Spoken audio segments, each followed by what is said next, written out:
Debemos de entender en esta palabra que los milagros son de quien tienen fe y la manifiestan. Pero también hemos de entender que los tiempos de angustia suelen llevarnos y suelen provocarnos a que nuestra fe sea manifestada. Esta palabra encontrada en el capítulo 5 del Evangelio según San Marcos nos habla de dos personas, una mujer con flujo de sangre y Jairo, un principal de la sinagoga, ambos con una fe inquebrantable. Si tocare su manto, dice esta mujer, ven y pon las manos sobre ella, decía Jairo, ven y pon las manos sobre mi hija para que sea salva y vivirá. Hay una fe que no se rompe, pero es una fe que está sostenida por el mismo Espíritu Santo de Dios. Pero no es tan sencillo. No es tan sencillo llegar a este punto de creer que un azote, como dice la palabra en esta mujer, de 12 años, o que el padecimiento de una hija que agoniza y que aún más le comentan, ha muerto tu hija,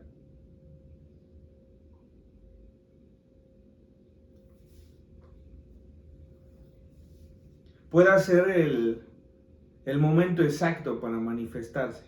No es tan sencillo llegar a ese punto. ¿Qué habían tenido que pasar cada uno de ellos? De la mujer sí nos explica la Biblia todo lo que pasó. Dice, durante 12 años he sufrido este mal, he acabado con todo el dinero que tenía, he ido con varios doctores y aún me ha ido peor, dice la Escritura. 12 años de estar buscando soluciones en donde no las hay. Y Jairo no era cualquier persona, no era cualquier individuo en este momento. La Biblia lo muestra como uno de los principales de la sinagoga. Imagínense todo lo que tuvo que haber pasado para que este hombre decidiera, en medio de la multitud, dejarse ver por toda la gente, dejarse ver doblando sus rodillas delante del Señor Jesús. Era uno de los principales de la sinagoga. Era un hombre público, un hombre conocido, un hombre encargado de ciertas tareas dentro de la sinagoga a la cual muchos judíos asistían. Seguramente ya muchos le habían dicho, ¿cómo crees que vas a ir? Pero este hombre desesperado tuvo que venir a los pies del Señor Jesús. Esta no es la primera vez que esto sucede. La Biblia está llena de estos ejemplos. Leeré paralelamente algunos versículos de Segunda de Reyes, en una historia que seguramente muchos de ustedes han escuchado. Vamos al capítulo 5 de Segunda de Reyes y leeré a partir del versículo 9. Dice, y vino Naamán con sus caballos y con su carro y se paró a las puertas de la casa de Eliseo. Naamán era un hombre que tenía lepra.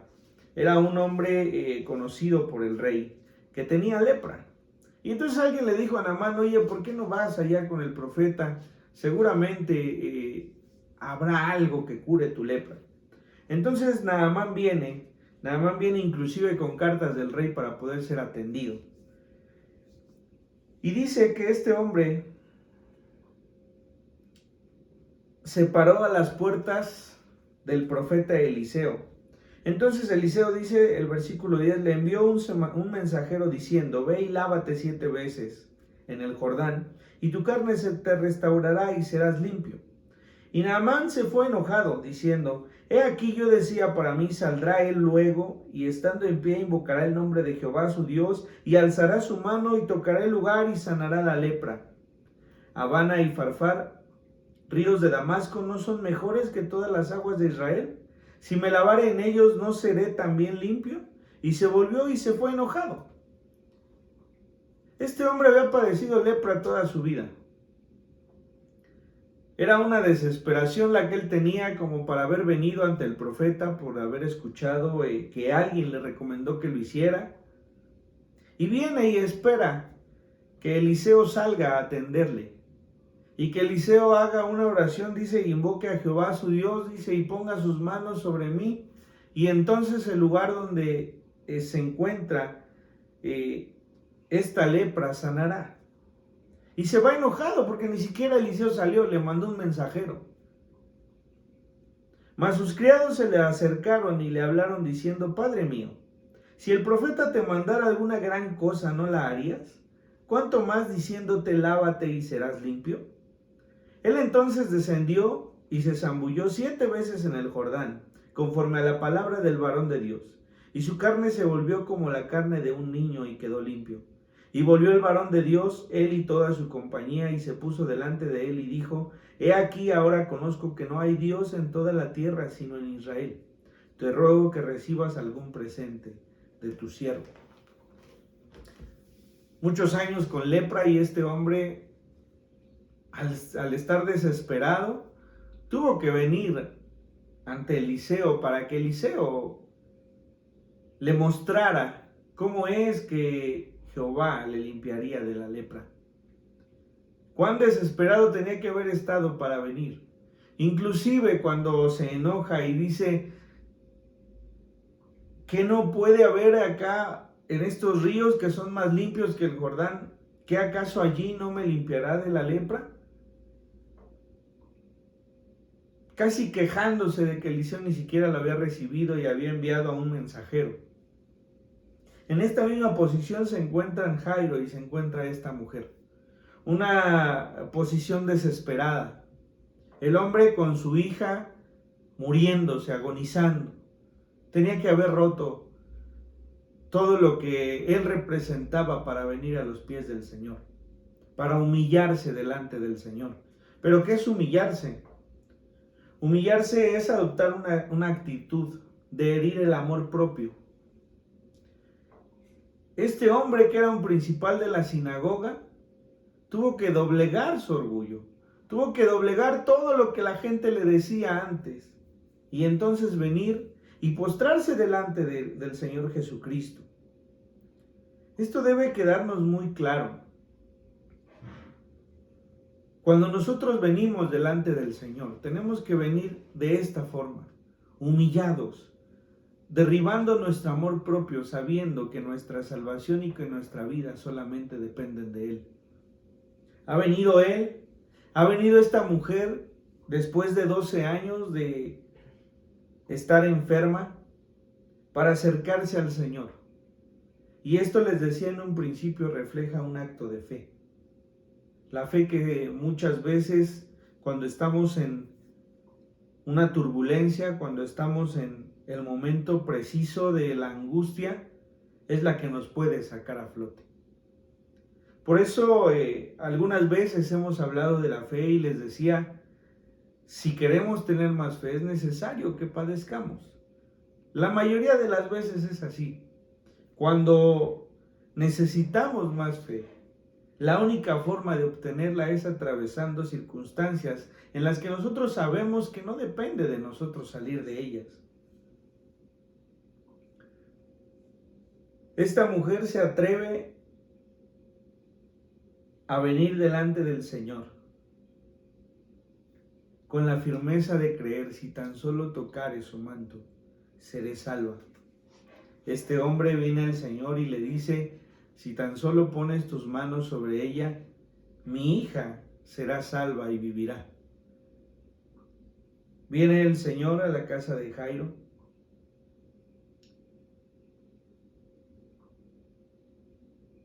Después de que todo mundo, estando fuera de la casa de este hombre, dice que ha muerto después de que estos hombres y mujeres que están fuera de la casa de esta niña muestran su llanto, muestran sus lamentos. El Señor les dice que esta niña no está muerta, sino duerme. Estos hombres y mujeres le dicen a Jairo, ¿para qué le molestas más si ella ya murió? Y el Señor solamente se le queda viendo a él y le dice, no temas. Recuerda lo que te trajo a mí. Recuerda que te trajo el pensamiento de que si mis manos se ponían sobre ella, ella salvaría su vida y viviría. Cree solamente. Y expresa una frase, dos palabras, Talita Kumi, dice la escritura, que traducido es, niña, a ti te digo, levántate. Creo que no estamos en el punto de dudar si el Señor Jesucristo tiene poder o no. Creo que eso lo tenemos muy claro. Tanto es así que en su misma resurrección tiene el poder para resucitarnos a nosotros mismos. Pero le dice así, Talita Kumi. Y dice que traducido es, niña, a ti te digo, levántate. Esta es una frase del arameo. Pero ¿cómo llegó esta frase a este evangelio? ¿Quién es Marcos? Marcos es una persona, Juan Marcos es una persona que estuvo al lado de Pedro posteriormente en el libro de los Hechos, cuando la iglesia se expande, cuando el evangelio se expande. Es un hombre que estuvo al lado de Pablo y de Bernabé. Inclusive hay un capítulo en el libro de los Hechos cuando Bernabé y Pablo discuten y discuten por Juan Marcos, porque Juan Marcos quiere regresarse. Este hombre es el que escribe el Evangelio según San Marcos, pero él no estuvo allí. Él no estuvo cuando el Señor entró a los aposentos de esta niña. La Biblia misma lo dice, que solamente ingresó Jacobo, ingresó Pedro, ingresó Juan, los padres de la niña y el Señor Jesucristo. Alguien se lo tuvo que contar y ese fue Pedro. Todo lo que escribió Marcos fue porque lo escribió directamente de Pedro. Entonces yo no sé si usted ha imaginado alguna vez cómo es que eran las pláticas de los apóstoles con la gente. ¿Cómo platicaba entonces Pedro con Juan Marcos al relatarle esta historia? ¿Cuántas veces lo habrá contado Pedro? ¿Con cuánta emoción lo habrá dicho? ¿Por qué decirle? ¿Por qué describir estas palabras? Exactamente estas palabras. Yo me imagino que le dijo, y estábamos allí entre la multitud, y vino Jairo, aquel hombre, el que era el primero de las sinagogas, el que era de los principales, y se acercó y le dijo al Señor, Señor, ¿qué crees? Que mi hija se está muriendo, ven. Pero cuando estaba allí, alguien la interrumpió, una mujer que tenía un problema con un flujo de sangre de ya de muchos años. Y entonces en ese momento la niña murió. Entonces toda la gente le empezó a decir a Jairo, ya no molestes al maestro, tu hija ya murió. Y el Señor lo volteó a ver así entre la multitud, mientras todos le decían lo contrario, él le dijo, no temas. Y en eso nos habló a Jacobo y a Juan y fuimos, entramos a donde la niña estaba y estaba muerta. Y el Señor le dijo así, Talita Kumi. La palabra talita proviene de talé, es una palabra que quiere decir cordero en el sentido emocional. Cuando nosotros hablamos de un corderito, de un cordero, de un pequeño, esa palabra es el afecto del mismo Señor Jesús hacia esta pequeña. A ti te digo, levántate. Con cuánto amor el Señor le habrá dicho a esta niña, levántate. Esa es la emoción de Pedro narrada en ese momento. No le dijo, yo te resucito, no le dijo algo más frío, le dijo, niña, Corderito, levántate. Con cuánta ternura el Señor le habló. Con cuánta ternura Jairo escuchó al Señor expresarse a su niña y ver que recobró el aliento de vida.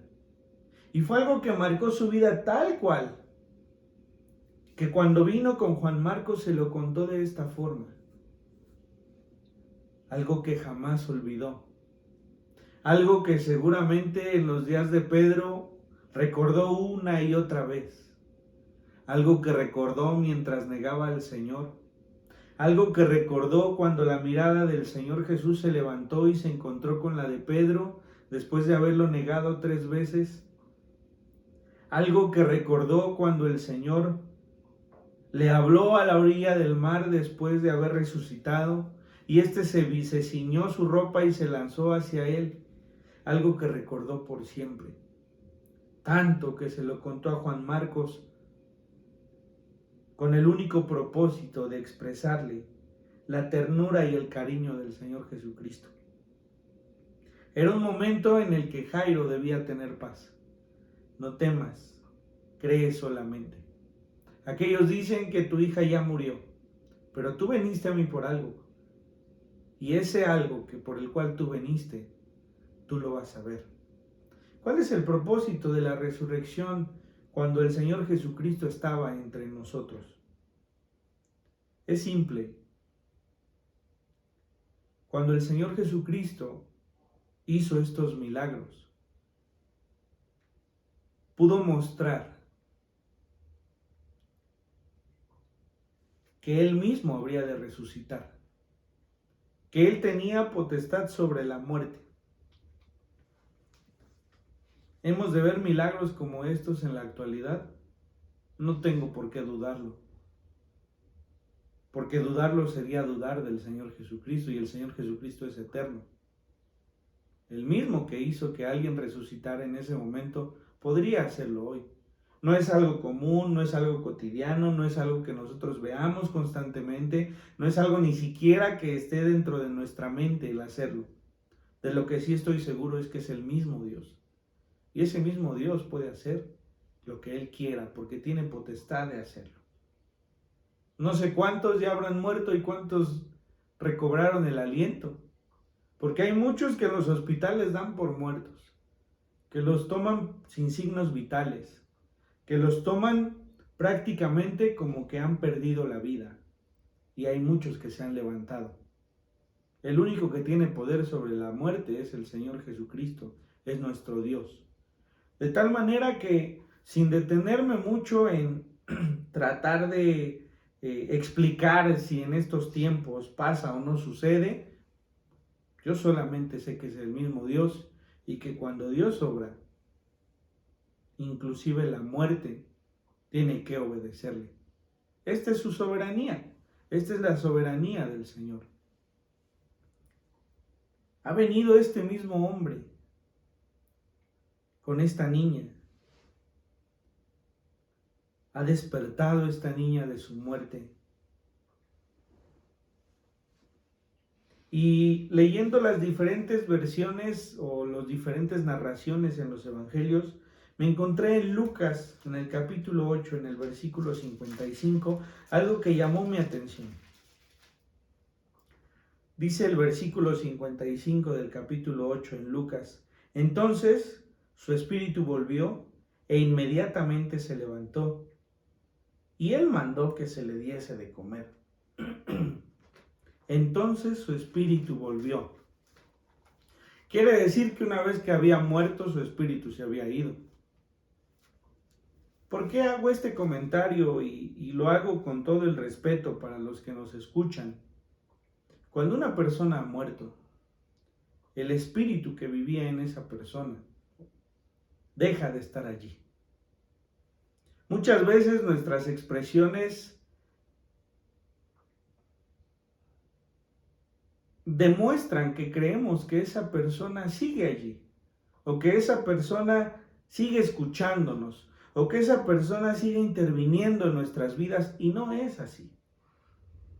Cuando el espíritu de una persona se va de su cuerpo es porque esa persona ha muerto. y no está más allí. De tal manera que cuando nosotros expresamos en paz descanse, o me hubiera gustado que me escucharas, o gracias por escucharme, gracias por estar conmigo todo este tiempo, o cuando nos referimos a la persona que ha fallecido, lo hacemos incorrectamente. Y no quisiera lastimar el pensamiento de algunos o de muchos que han perdido algún familiar. Cuando una persona ha muerto, esa persona deja de estar en el tiempo y en nuestro espacio. Y es necesario que lo nombre porque debemos entender que todos hemos de morir. A menos que el Señor venga antes de que nosotros muramos, todos hemos de tener la muerte de Adán. Hemos de partir y lo vamos a explicar de la siguiente manera. Voy a regresar rápidamente a algo que la mujer dijo. Si tocare su manto.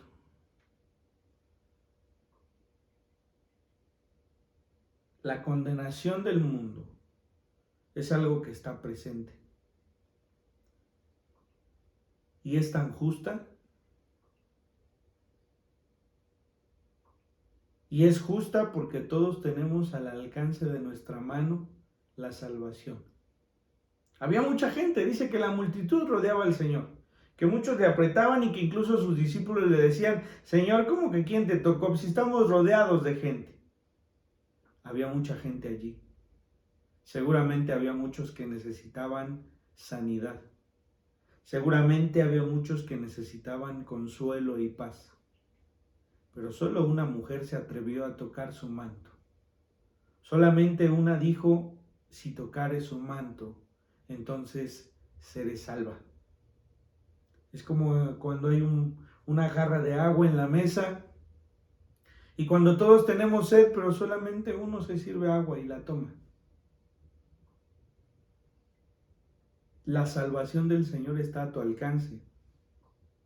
Si tú no la tomas, es porque no quieres hacerlo, porque es para todos. Porque la salvación no es privilegiada para algunos. No fue privilegiada para el pueblo del Señor. No fue privilegiada inclusive solamente para cada uno de nosotros. La salvación está siempre allí, para que la persona te la tenga al alcance de una sola oración, al alcance de creer en el Señor Jesucristo. Así le dijo el Señor a Jairo, no temas, solamente cree.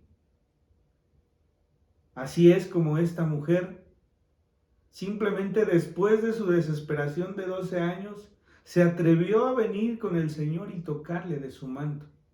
Y después se escondía, y se escondía por muchas razones. Primero era mujer. Hemos reconocido, hemos insistido tantas veces en el papel de la mujer en esos tiempos, en el contacto de la mujer para con el hombre físicamente, y más aún era una mujer que estaba marcada por flujo de sangre. Si usted lee en el Levítico, las mujeres que tenían el problema del flujo de sangre, era imposible que anduvieran en la calle, era imposible que anduvieran compartiendo con la gente, era una mujer que estaba impedida de acercarse a ofrendar inclusive al templo. ¿Por qué? Por su condición de enfermedad.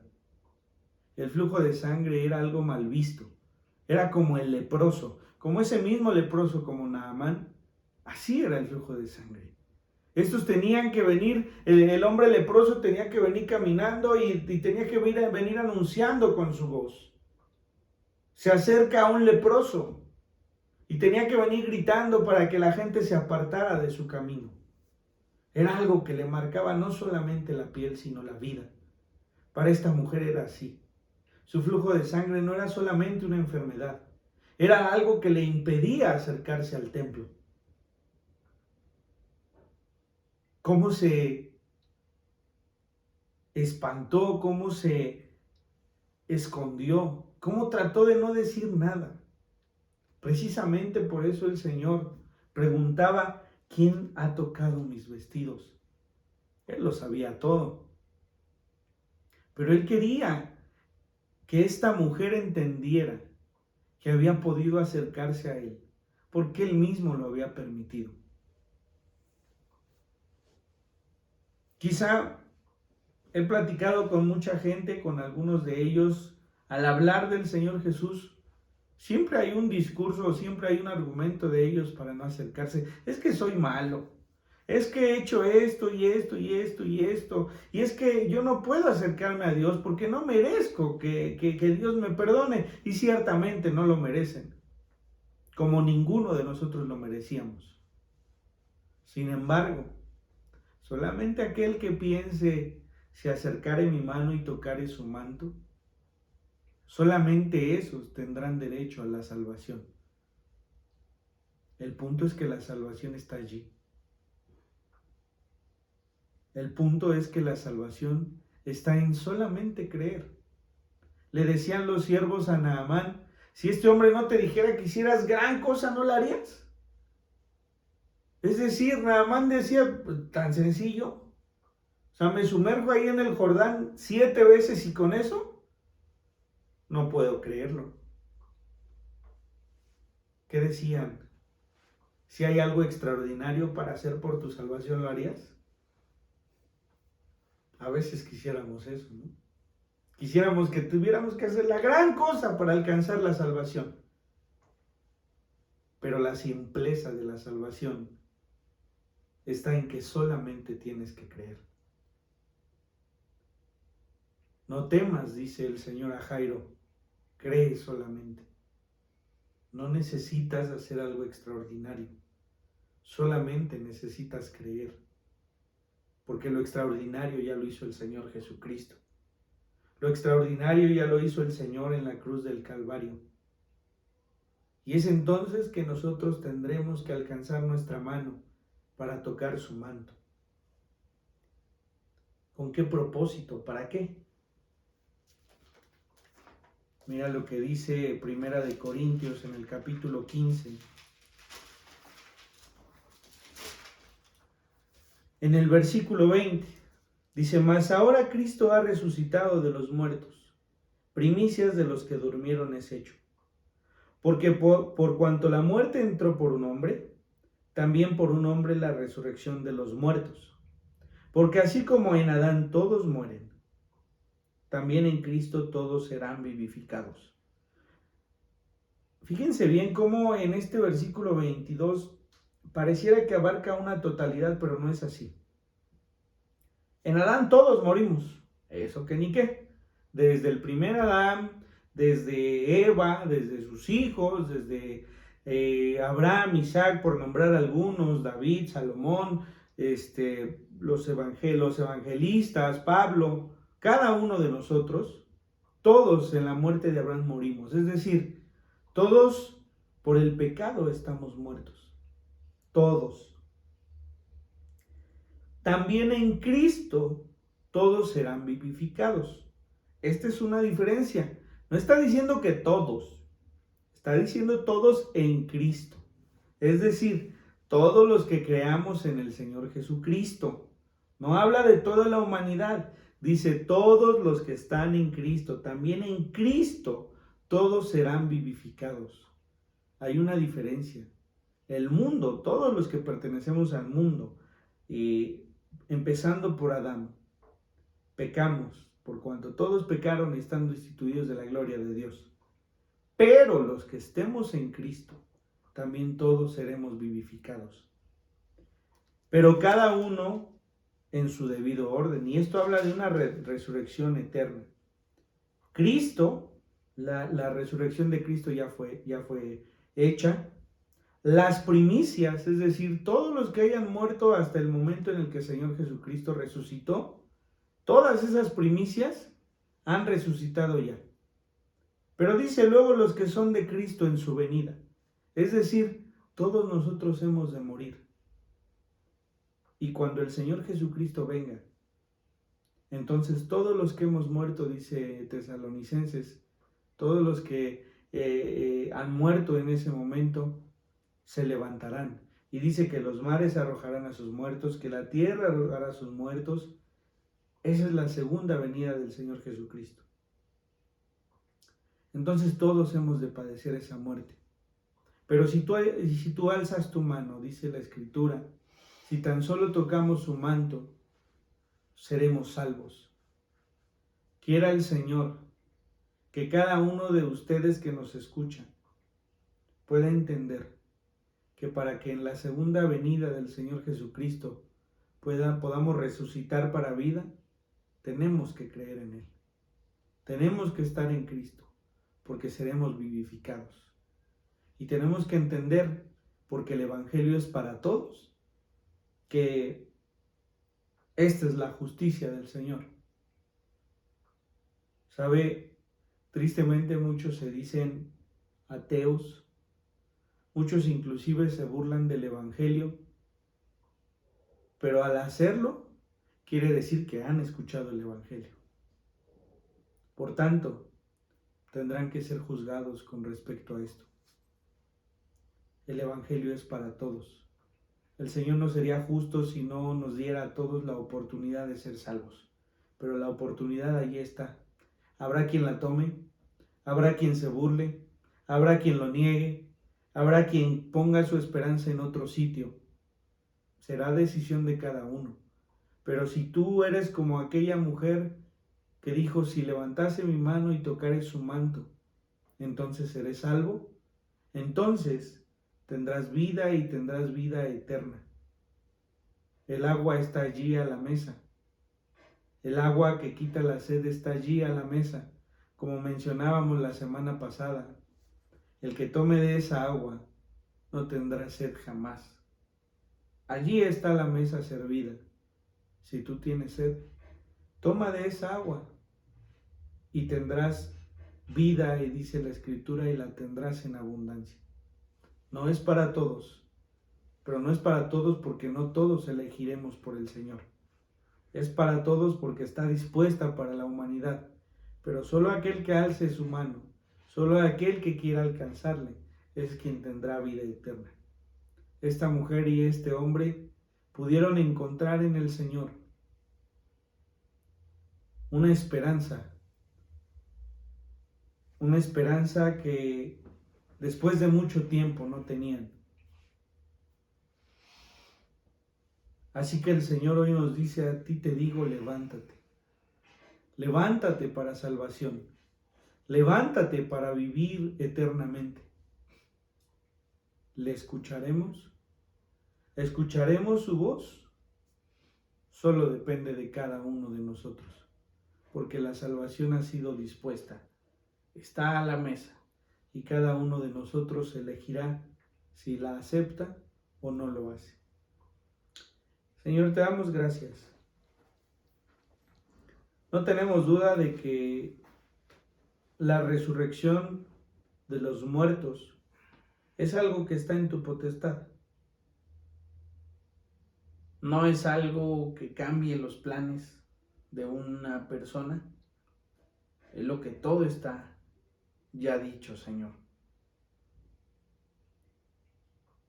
¿No resucitaste a esta niña moviendo los planes que ya estaban dichos? Más bien, Señor, estaba en tu sabiduría que esto sucedería. Y sucedería para glorificar tu santo nombre. Te pedimos, Señor, que entre nosotros haya más que tengan esta fe de decir, si levantase mi mano y tocare su manto, si tan solo tocase su manto, si tú vinieres, como decía Jairo, y pones tus manos sobre nosotros, seremos salvos y viviremos. Es un llamado a la eternidad, Señor. Quizá estos milagros extraordinarios no los veamos comúnmente. Pero ¿qué más da? Si la resurrección para vida eterna ha de ser, Señor, en el momento de tu venida. Te ruego, Señor, por todos aquellos que han perdido a una persona, que han perdido a un hijo, que han perdido a un padre, que han perdido, Señor, a alguien a quien aman. Toca sus corazones y trae paz, Señor. Sobreabunda en paz para con ellos. La salvación está allí, porque tú nos has dado salvación a todos. Pero no todos, Señor, la hemos recibido. Te suplico, Señor, que cada una de las personas que nos escuchan quieran, Señor, acercarse a ti para que tú les perdones. Quieran acercarse a ti para que tú les vivifiques eternamente, Señor. Te lo rogamos, Señor. Te suplicamos que así sea. Este es tu evangelio, Señor. Esta es, Señor, la palabra que tú tienes para nosotros.